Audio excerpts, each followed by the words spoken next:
I was doing a lecture in exercise psychology, and it was called Habitudes, Healthy Habits and Attitudes Towards Leadership. Well, technology crashed. We had nothing, and everything was electronic. So I had to make something up kind of on the go. And it was a lecture I'd always wanted to give anyway about, what's your next step? What's stopping you? Put a line in the sand and just make this happen. And the whole time I'm giving this lecture, I am having an internal conflict, right? Like, you hypocritical turd, you are giving a lecture that you're not living, and you've always wanted to be in rehab. You've always wanted to be a therapist. What are you doing? Like, go do it.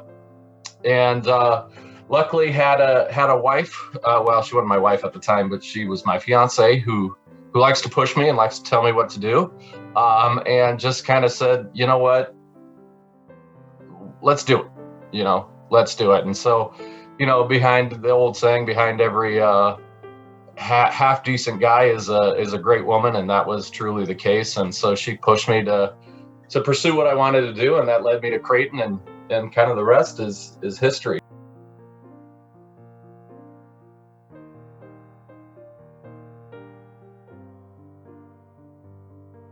A little bit about my background. I got my bachelor's in exercise science at UNO, just up the street there. And obviously I'm a grad here of Creighton. One of my all-time favorite memories of Mark is definitely the time when he strolled into our class Christmas party wearing Cousin Eddie's blue leisure suit. And he proceeds to dance so hard that he actually split his pants right up the middle. But it was fine because he had a spare pair of pants with him, which was something that apparently he always did. He always had an extra pair of pants. He was one of our students here in the OT program. That's where I first met him, and he was really outgoing, great personality, very focused. And wanted to learn a lot. We had a great time in one of our classes. Hopefully Dr. B doesn't see this, but in one of Dr. B's class, Mark, myself, and another classmate would notoriously send Dumb and Dumber memes back and forth, just like all through the class, however we could. And it's a tradition that we continued even when we both worked at Creighton, which is not very mature, but it was a lot of fun and just helped us stay lighthearted. So I kind of took him under my wing and worked with him, through OT school. And then he did one of his clinical internships, his professional rotation, as a graduate assistant of mine. And that's where he started to get into some of the teaching, the OT concepts and things like that. And so he did a great job, of course, obviously did a great job. He's had a great sense of humor. And we thought very similarly, he wasn't afraid to rock the boat. He was an older student, so he had more life experiences. And then we started our distance pathway. So I started the program up in Alaska, and then we added the Regis pathway and then the Go pathway. So Mark and I both did our capstone projects in academia. He was with Dr. B, of course, and I was with a different faculty. Towards the end of our time, we both applied to be special faculty when the Go program was starting in Omaha. And I remember us talking about this and hoping that we would get the position since we both had put in, a lot of time and effort with our capstone projects. And luckily we did. We both got the positions. I thought it would be nice to give him the opportunity to teach because, just to give him that kind of break. And so I asked him if he would teach the Go pathway. He worked with the Go students and they just loved him. They so looked forward to seeing him for a class for Knies Lab. And I knew the rapport was really strong with them. They just really appreciated him as an instructor. They loved him so much that one year, it was the class of 2019 dressed up as Mark for Halloween. And they told me in advance that they were going to do this, and they were so excited. So he was known for wearing colorful golf pants to class, and so they all wore colored pants and polos. So they would look like Dr. K for Halloween. I was blessed to have Dr. K as my kinesiology lab professor for 2 semesters in the Greater Omaha OT class of 2019 at Creighton. He taught our Wednesday night lab, and let me tell you, night labs were usually the worst, but not his. Our class showed up early, we stayed late because of just how much we loved him. He took a genuine interest in each of our personal and professional lives, and it showed as he always showed up to be a part of our events as well. He compared the 18 students in the Go pathway to golf, and saying something to the effect of that he'd rather spend his time with those 18 Go pathway students any day over 18 holes of golf, which, knowing how much Mark loved golf, that was saying a lot. You know, when I'm not working or working with one of my kids, you're going to find me out on the golf course. And that's why that picture's out there. It's funny how many people I've run into that have been like beer cart folks and things like that, or that I've talked about OT about with out on the golf course. So it's a great thing to learn. One year he even won Faculty Member of the Year award, which is really rare for special faculty. Even he just taught LAMP components in the program. Students awarded him Educator of the Year. He has this talent to connect with the students right away. Typically, people who are adjunct or special faculty do not come to these things. And so I asked him, I said, well, are you getting an award today? And he said, yes, I am. And I said, oh, that's so great. Other than having his children, it might have been one of the proudest moments of his life.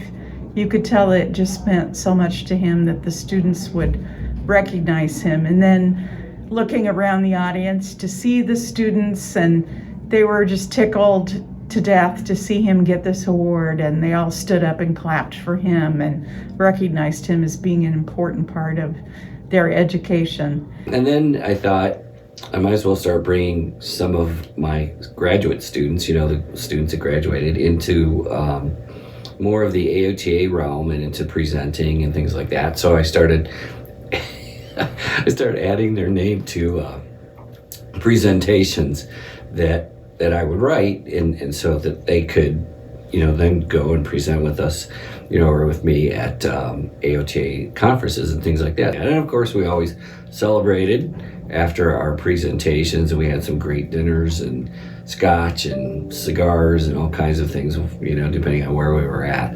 And so that was a lot of fun. And then when he was thinking about getting even more interested in academia, you know, that's when we started talking about him applying for the positions that we had open in fieldwork. And so we pushed him kind of in that direction, didn't push him because he wanted to go, and he was really interested in it. And that's how we got him into the fieldwork ed position as well. I love the energy of students. I love feeding off, you know, your passion for the profession and the ideas you have, and that's what drew me to academia.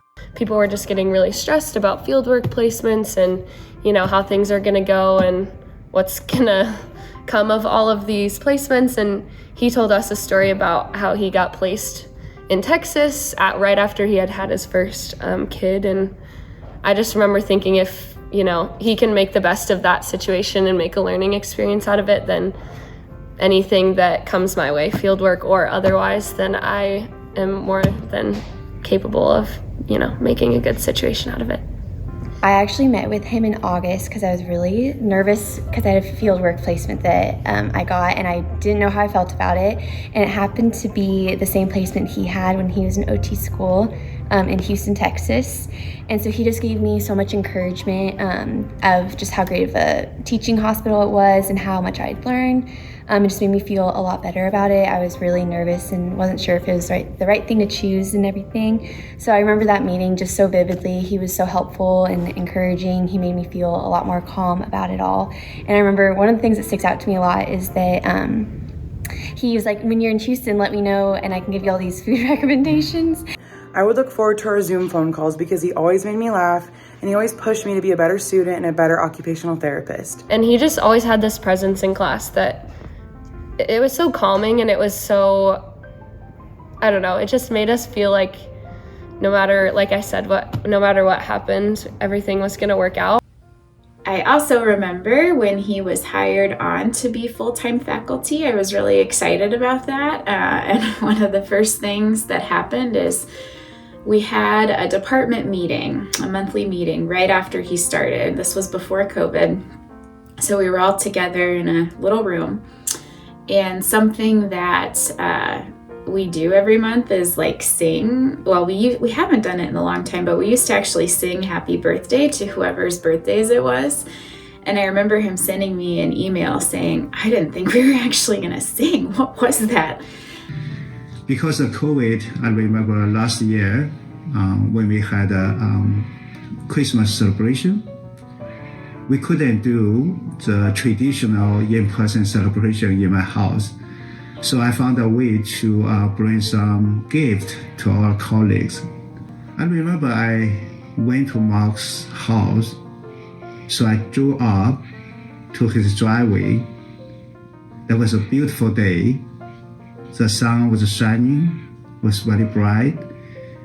Mark saw me on the driveway. He jumped out of his house. He was so happy to see me. I was so happy to see him. So it was a nice day, and he was in his shop. I remember he probably worked at home at that time. So I remember his smile. We chatted. He even joked. He said he is getting older. But I said, oh, definitely you are much younger than me. I didn't get to know Mark very long, but when we flew out to Denver over the summer, I quickly realized that all of his high school friends were people that I'm now friends with through St. Wenceslaus. So I look at the overlap and I just thought, I'm going to need to be friends with this guy. And then we go out to dinner and we order the same thing. And I'm sitting there going, I really got to be friends with this guy. And then the next night we go out for dinner, we order the same old man drink. It was in Manhattan. And I'm like, I'm definitely friends with this guy. And so he insisted that when I'm in Houston, I need to get the pecan pie. So now when I go, I'm definitely going to get a piece of pie for Dr. Kuipers. I find you guys so motivating and so inspiring, and knowing that you guys are the future of the profession is really cool, and that I get to, be along there with you and be in the boat. And, one of my favorite lines is, it's your movie, I just play an extra. So, just getting the opportunity to be an extra in your movie, and maybe throw a little bit of knowledge at you is why I came into full-time academia.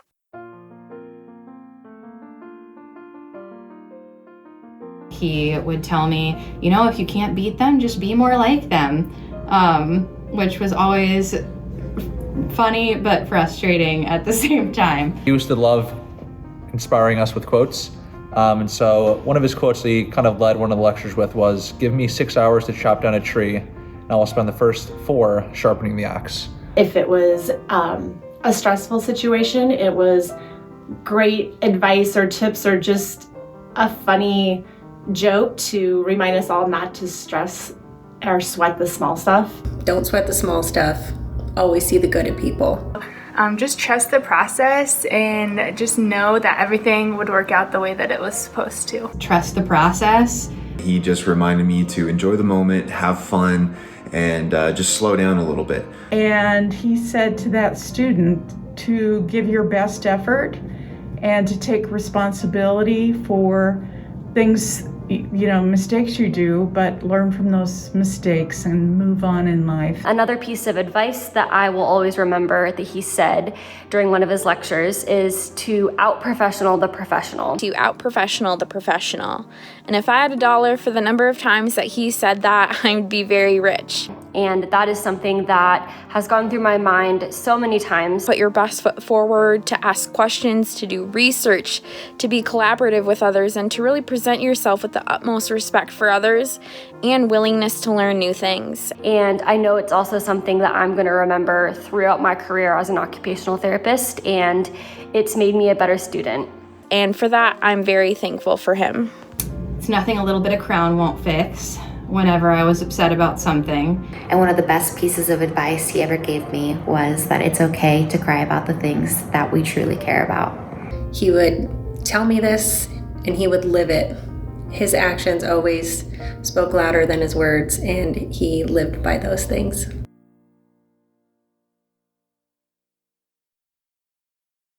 It's hard to describe Mark in just a few words, but some that come to mind are unselfish. I think the first thing I would say is that he was just genuinely very funny all the time without even trying. Funny. Hilarious. And hilarious. Mark didn't care if you were laughing with him or at him. He was all about being a comedian, and that's what I enjoyed most about him. Brilliant, great sense of humor. Dad jokes. If I'm not talking OT or something, I love and I'm perfecting a good dad joke. He was very humble. Giving. Upbeat. Resilient. He was resilient. If you've ever seen him go up for a rebound in an intramural basketball game, you would know what I'm talking about. Passionate. Family man. When I think of Dr. K, I think about how personable he was. Passionate. Supportive. Comforting. Kind. Kind. Compassionate. Genuine. Positive. Empathetic. Encouraging. Motivating. Considerate. Motivational influencer who has a direct impact on students' lives. That's me in a nutshell.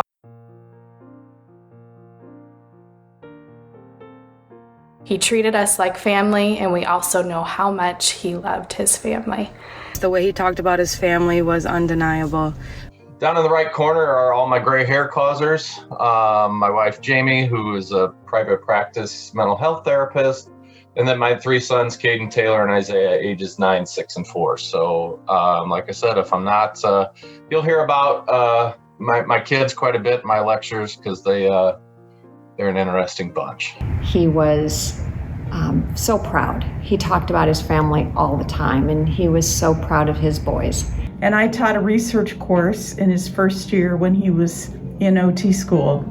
And I remember when he announced he was having his first child as he was sharing that. And you could tell he was so excited and getting phone calls from his wife and being able to share that with his friends and being able to plan ahead to look forward to having a family, I think was really important to him.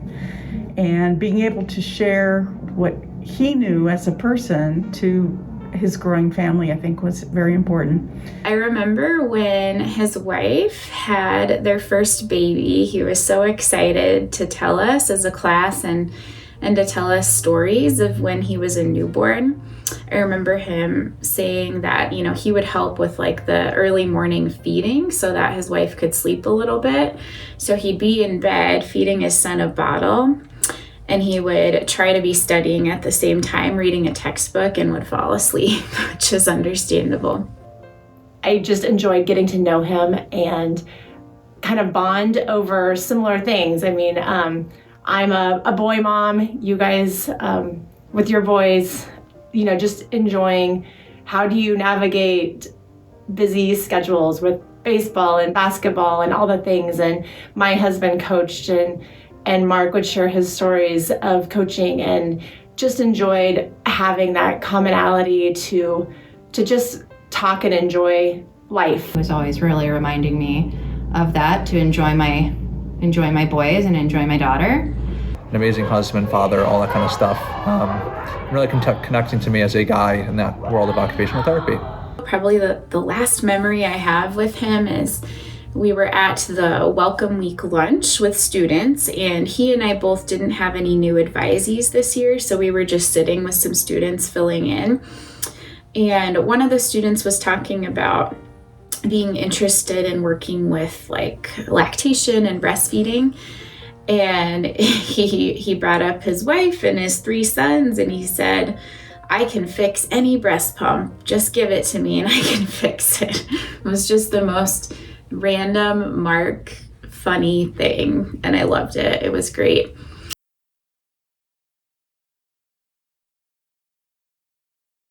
So I would leave by saying that I miss Mark so much as a colleague, because I think he exemplified the reason why I think many of us teach at Creighton. I think he was such a good fit with us as faculty in a department, because he really, truly, genuinely cared for students, and he wasn't afraid to challenge them in ways to include not only their growth as a professional, but I think a growth as a person. So a lot of reservations, just being a guy in the field of occupational therapy. There's really not a whole lot of us, and he was really an inspiration to me to continue on and be a hard preparer, I guess, and to really take on that challenge of being unique and not being like everyone else in the profession. I will remember Mark. Mark is someone I'm very, very proud to call a colleague, to call a competent, excellent educator and a practitioner. Dr. Kuipers was a pure soul. You could feel his energy as soon as he walked in the door. More than anything, he just really made his presence known wherever he went. You just felt instantly like you had a friend in Mark, or a mentor in Mark, or a confidant. He just had a very comforting way about him. Mark brought joy and happiness to everyone's life, to everyone he interacted with. And while I only knew Mark for a short period of time, he gave that to me as well, a gift I will always cherish. He was such an incredible role model. I'm so thankful I was able to be impacted by him, and he will be so missed. Just a fantastic person, and certainly will be missed, by me. He was just very good at supporting us and, always being, and I guess like a rock too. He was someone who genuinely cared about other people's success. That's probably what made him a great teacher, coach, and friend, father and husband. I'm sure he's watching down, on the kids and the family and smiling, and I'm sure laughing. Mark and Taylor, you guys are so missed. Please pray for us. He had a way about him to connect with mutual bonds, stories, and always humor and sarcasm.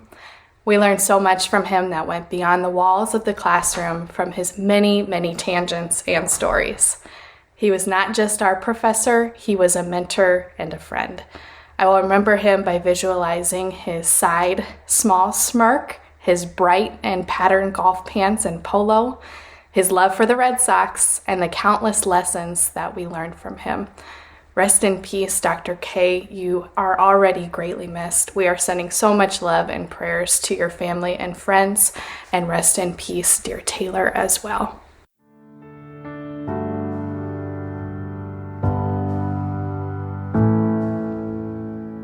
I've heard it said, some people come into our lives for a reason, bringing something we must learn, and we are led to those who help us most to grow if we let them, and we help them in return.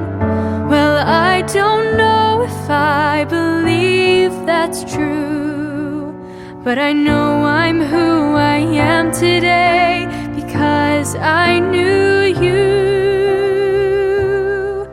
Like a comet pulled from orbit as it passes the sun, like a stream that meets a boulder halfway through the wood. Who can say if I've been changed for the better? But because I knew you, I have been changed for good.